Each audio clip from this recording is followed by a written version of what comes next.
Ayan po guys, breakfast po tayo guys. Ayan po ang ating breakfast po guys.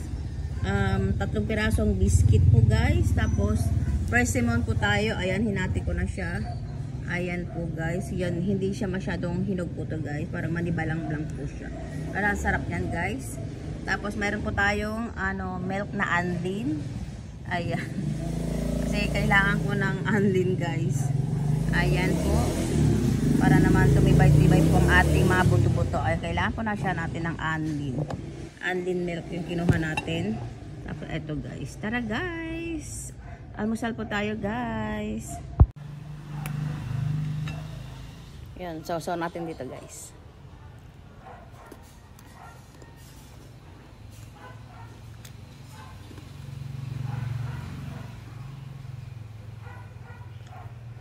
Ayan siya guys, makulimlim.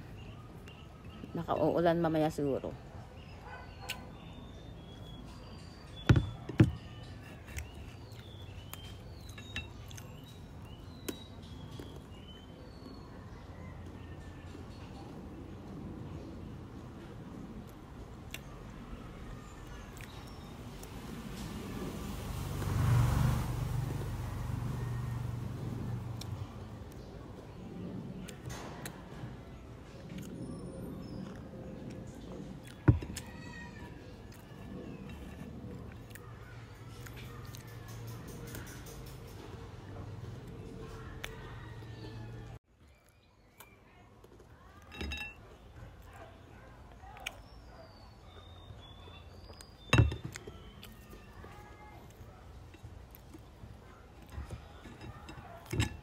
Mandi na guys, kasi mandiba lang siya.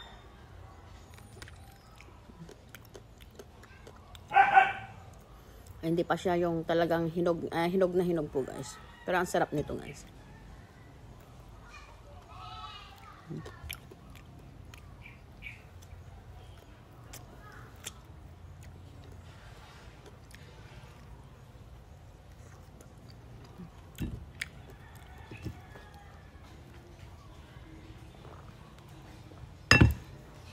Wala akong tissue.